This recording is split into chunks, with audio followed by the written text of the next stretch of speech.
Hey everybody, welcome back to another episode of FSi DFS Fantasy Baseball Picks. I'm your host, Mega Rower 31. Hope you had a great Labor Day weekend. Hope if you're on the East Coast in this heat wave, you're staying cool. Really nice 10-game slate tonight. There's actually a pretty decent 4-game turbo slate before it. So check that out. I'm not going to break it down, but lots of good teams, some bad, some good hitting situations. So, a little bit of fun to maybe make some extra money for you. But this main slate is good. I mean, we've got some good pitching options. We got some good hitting situations. So let's just dive into it and get you on your way. So, first game, Detroit Tigers, New York Yankees, Yankee Stadium, 87 degrees, wind blowing at 5 miles per hour. So, not going to neutralize hitting too much, but the 87 degrees is going to help it. You have Alex Fado and Garrett Cole. Fado, I'm not interested in. I know the Yankees have been watered down. I know there's more strikeouts in the lineup, but they have a 5 total. I mean, I have them in the no interest list. I don't have them on the complete fade list. So, if you're mass multi-entering, then okay, maybe 3% of your player pool, couple lineups just in case as a cheap pitcher, but he's really not that cheap. He's 7.9, almost 8K. So I'll let you figure that one out. Garrett Cole, you have to make a decision here. He's 12K. He's expensive. His strikeouts have been down. He has nothing really to play for. So, but pride, I mean, he's a guy that's a veteran that wants to go out there and continue to do well and, pad his resume towards the Hall of Fame and, continue to work on stuff. And hopefully next year it can come back and be more competitive.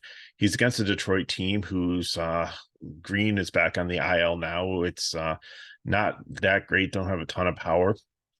Flashes it from time to time, and Cole can struggle, but I think he's solid as your SP1 here. But there's another pitcher in a great matchup that's quite a discount. So in order to get good bats in, it's going to be hard to play Cole. So I think he's going to be my favorite GPP pitcher, but if you want to play him in cash, then I think he's got the floor. Detroit bats are obviously the top leverage stack against Cole, who's going to be potentially the top pitcher just by namesake. If people don't look at the matchup and they just go in and click Cole against Detroit, then probably might have the highest ownership among pitchers. And then the New York Yankees, I think they're my second favorite cheap stack here. Like Dominguez has been on a tear as a rookie. Like it was like highly touted draft pick, cruised through AA ball, came up for AAA, only a couple, and he's up in the majors, already has a couple home runs. He's got everything. Future star here. They call him the Martian. Remember that name? Jason Dominguez. And he usually bats third and outfield. You can go Judge and Stanton, but I like the cheaper guys as fill in here, like LeMahieu at first base if you want to. Volpe has been doing better recently. Wells a catcher at 5. Pereira and Pereza at the bottom of the lineup if you need to, but if you don't, I think there might be better options for them. Next up, we have the Mets and the Nationals, 93 degrees here, 5 miles per hour. It's in the Nationals ballpark. So even though the wind's blowing in slightly, it's in the park upgrade over Citi Field for the Mets. Quintana and Corbin. Quintana hasn't been bad recently, although the Nationals have been, especially Lane Thomas and some of these righties have been fire. Even like Kaboom, he spent most of the season in the minor leagues, but he was doing pretty well down there, and he definitely has some power and has shown it since he's been called up. So Quintana's not safe, and none of his medium ranges. That's why it's in yellow. I think it's all risky here, but I think he's definitely going to be in play. Corbin on the other side, I'm not interested in, especially with the heat and this right-handed power that the Mets have. Even though they're done for the season, they still can hit and hit him hard. So not going to play him, put him on the fade list. So Mets make my favorite GPP line. If you get them in cash, I'm fine with that also. I like the pricing on them, but I think definitely you want to look at Alonso, Mauricio, Ronnie Mauricio, third base or second base and shortstop eligible. This guy in his first game hit a ball at 117 miles per hour. They said it was the hardest hit ball by a Met this year. That's crazy. Look at how many home runs Alonso has hit. And look at Alvarez has had some laser shots. So, I mean, this kid is for real. He was really skinny, weighed barely over 100 pounds, I think, but they took him, they put some muscle on him. He's got some speed. he's going to be another future star too to watch out for. So you have LaCastro in the lineup too at a minimum priced outfielder. There's a lot of good bats here to pick from. So I think Alonso, Alvarez, he usually hits righties better than lefties. He's kind of a reverse splits hitter. For you, kind of like Davis on San Francisco, but he definitely has the power potential. Vientos, if he's back in the lineup, is cheap, so there's a lot of great plays on this Mets team. Really like them. Washington, I think they're in play also, and again, it'd probably be a smaller stack. I'd probably just take like Thomas, Mensis, Reese, Kaboom. I mean, you could go 5 there. I'd just go 2 through 6. Abrams has been good lefty and lefty, but his price is just kind of a high. So if I'm stacking them, I'm probably going like 2 through 6. But if I might just go 2, 3, 4, or 5, depending on how much money I have salary-wise to make them fit in my lineup. Cardinals and Braves. No total in this game yet because we don't know who's pitching for the Braves. Mikolas is pitching for St. Louis. 85 degrees in Atlanta, so it's hot there. Wind blowing slightly out to left field. Soroka is scheduled to pitch. He did pitch on Saturday in the minors league, so I mean, it's kind of like a little bit of short rest for him, but I don't know how deep he went. So who knows? Maybe he gets a few innings and that turns into a bullpen game. So don't really know, but still, it puts Mikolas definitely no against the Braves. The Braves pitching situation, if it's Soroka and it looks like he's going to go okay, then he's okay in the medium range. But again, this whole range is risky, so not super interested. Cardinal bats, I think, are 150 max here. But the Braves probably going to be a second top stack here. I got to take the Cubs over them just because the wind's blowing out in Wrigley Field. I know Slate Breaker is like jumping up and down now because it's his favorite team, stacks them every single day. So yes, today is the day to play the Cubs. We'll get to that in a second. But Atlanta, they're just so expensive. You can make it work with some of the cheaper pitcher options, and like I said, there's some cheap Mets or some cheap Yankees and stuff to mix into your build to get at least 4 of them. I mean, it's gonna be hard to get all 5 and really like your lineup, but if you're doing 150 max and it's only like $1, then why not? If Atlanta goes off and with low ownership because of the pricing and you can't get everybody in your lineup, then go for it. So now we come to the Cubs. Wrigley Field, 11 total. Wind blowing out to dead center field at 14 to 18 miles per hour. And it is 83 degrees. So this is awesome hitting weather. So I'm not playing Ryan Walker or Mineta or whatever combination of San Francisco Giant pitchers get thrown out there. And Chicago Cubs, even though I like Kyle Hendricks, I just can't do it. San Francisco does have some Ks in the lineup, but he's not really a strikeout pitcher. And this is just a game where it's almost like being in Coors Field with the wind, where the ball is going to carry more. So even if he's a pitch to contact hitter, it's just the ball's going to go further. I just think it's not safe to play either one of these pitchers. That's why I have Hendricks on the no interest list and I have Walker on the fade list. So San Francisco bats, I think they're going to be favorite cheap stack. But I mean, Hendricks has been good against right-handed hitting, so we'll just have to see how the lineup comes out there. They should throw definitely lefties in there. So Wade, Lamont Wade, Peterson, Bailey's a switch hitter. Yastrzemski, he's not hitting the bottom of the lineup, but he might move up a little bit. So there's definitely some San Francisco hitters that you can use or sprinkle into your lineup as fill-ins.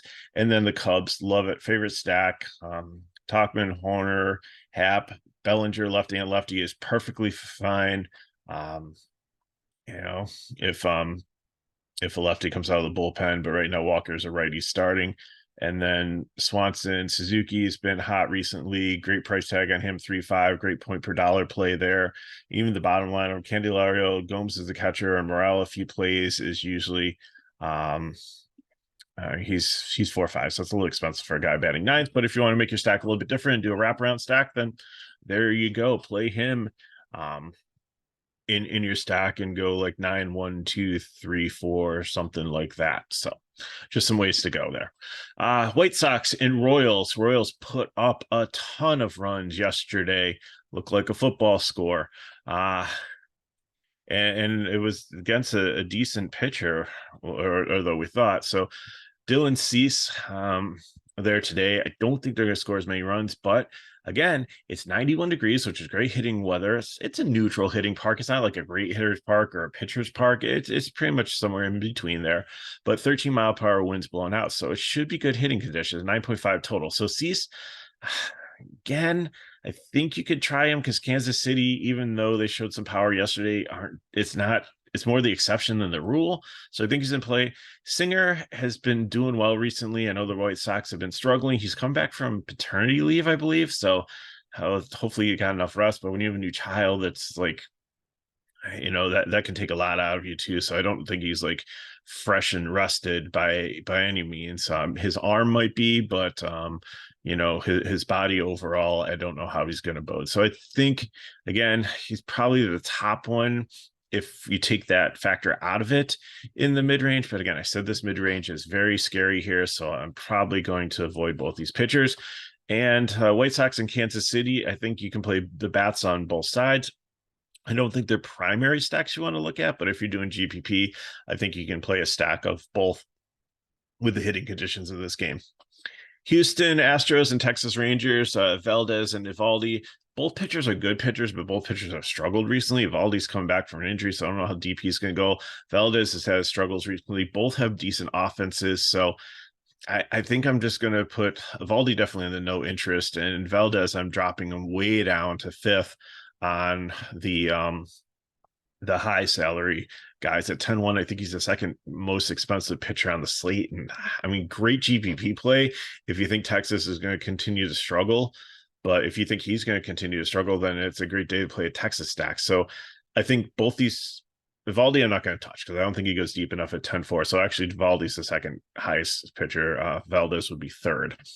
So I don't think I really want to play Valdez potentially, and both these bat situations I think are good, but I think they're more GPP because they only have a 4.36 total and a 4.14 total. Even though Texas's total is lower than Houston's, I think, just with how Valdez has struggled, that they might definitely do better than that. So if you're betting, maybe take the over on that. So again, it's a game on the slate that I don't think is going to have a ton of ownership, but it definitely in GPPs could be things to stack or take pieces of, and go with correlation too. If you're going to play Houston, if you can fit it in price wise, play Valdez, play Houston, and then find some cheap fill-ins, and the correlation. Hopefully, if Valdez does good and they score runs to support him, it all works out together, and maybe it helps you do really well in GPP. Next game, we have the Baltimore Orioles and Los Angeles Angels. Here again, 72 degrees, wind blowing out slightly. LA Stadium, that really doesn't help a ton. Dean Kremer, he's been solid, and the Angels have struggled. Ohtani was injured again and sore and taken out of the lineup. So if he's not in there, this lineup really, I mean, there are some lefties that have potential, like Moniak and Seanwell, but I mean, I'm really not scared of them. So I think Kramer at 8-6 could be a great play today here. Reed Detmer on the other side, he was a good play like a little bit ago, but he's been walking. The strikeouts are down, and this Baltimore lineup has been fire. So I definitely like the bats more, and I like Detmer. Again, he's in this mid-range. It's super risky. If you want to take some shots, 5% or less in GPP, I'm fine with it, but overall, I'm probably going to fade. So bat-wise, Baltimore, definitely like them. Probably the 5th favorite, but, I play them every single day. And, definitely Rushman, Santander, Mountcastle, Hayes there, even Gunnar Henderson, lefty. He's just such a good hitter. If you want to save some salary, go Westberg there. Hicks should be back in the lineup too. It's a cheap one. McKenna is free at 2K in a good matchup, and Mateo should be at shortstop there. So if you want to do a little wraparound stack there, save yourself some money and go like 8, 9, 1, 2, 3, or whatever, then definitely many ways to go with Baltimore there. Angels, again, 150 max here. Really don't like the lineup. Kremer's been good. So at 150 max, if you want to throw a lineup out there, stacking the lefties. So take Seanwell, Renfroe, Moustakas, and Moniak there. And I think, that's as far as I'd go. Maybe throw a right-hander if you want to go 5th, but I don't think you can get 5 guys in there and actually like your lineup. Colorado and Arizona, Freeland at Badat. Freeland's definitely no. Arizona, even though they cooled off, has been doing better recently, and they have such right-handed power. And Freeland has struggled inside cores, outside of cores, so they have a 5.28 total for a reason. And Arizona or Fadat, I think he's probably my SP2 today. 6'9", has been doing well. He had a rough matchup. I think last time out against the Dodgers was a hard matchup, but in the matchups that are winnable, especially against a Colorado team, he has been solid. Should just continue to improve and should be somebody to look at next year and beyond as a really solid pitcher and this Arizona staff. So Colorado is definitely leveraged because I think Fadat will have the highest ownership of cheap pitchers, and Arizona is my third favorite stack up there behind Chicago and Atlanta, and they're much more affordable. Like you have Longoria here hitting the middle of the order at 2.9. Moreno, the catcher, at 2.7 is a decent punt there. Don't play Red. He's just a defensive player. And don't play Rivera. He has not had a hit in like 3 weeks. Like he has played many games and has had just zeros in the box score. So not interested in him. So keep it to the top of the lineup, 1 through 7 there if you're playing Arizona. Toronto and Oakland. We all thought Waldichuk was pitching yesterday. We got surprised he wasn't. So some of the right-handers that were in the lineup got scratched late. So hopefully that didn't burn you like Schneider, who was supposed to be a smash play. But we have Chris Bassett on the other side. Bassett's been up and down. He's been better on the road, but this is a great matchup for him. And I think he's my favorite pitcher on the slate at 9.7 here. He's settled in recently. He's been in good form. And even though there's some left-handed power here in Noda and Seth Brown and Lawrence Butler, I think he'll be fine. Love the matchup for him. 67 degrees, a little bit cooler tonight in Oakland than it is on the East Coast. And I really like him. Waldichuk on the other side, I think he might be sneaky. I'm on the fade list, but Toronto, like you would think Toronto had being such a right-handed lineup would have great numbers against the lefties, but Springer's actually struggled against lefties. Schneider, he's been lights out, so definitely a threat there. Vlad, his ISO against lefties has been poor. Merrifield, I think, has the highest on the team. Jensen's out. Kirk's decent, but then the rest of these, like you'll have probably Varsho and Kiermaier, who lefty on lefty. Espina is not great, and Clement is okay, but not somebody that I have enough data on to really be concerned with. So Waldichuk could be super sneaky here. I am on the fade list, but if you're mass multi-entering and you want to, if you really need a cheap pitcher and Fadat is a little bit too expensive to do what you want with your lineup, then maybe throw him out like 1 or 2 lineups if you're playing a lot, and just maybe see what happens there. But Toronto, like they should be a top stack on slate, but I said I don't like them again, their numbers against lefties. So Schneider, I think definitely. And if you want to one-off him in cash and not play the rest of the team, then I'm perfectly fine with that. Or just do he and Kirk, or he, Kirk, and Merrifield. I think it's like a 3-man stack. That's where I'm going. But if you want a 5-man stack it, I get it, but don't sleep on like Clement is a cheap one. I wouldn't go Varsho, Espinal, or Kiermaier in your stack, but I think I'd go 1 through 6. Mostly, I think it's more of a GPP stack, but if you want to play in cash, I get it. Like I said, I think it's better to play Schneider as a one-off. Oakland, again, I named off the lefties against Bassett. J-Loff has hit both sides well too. A little expensive though, but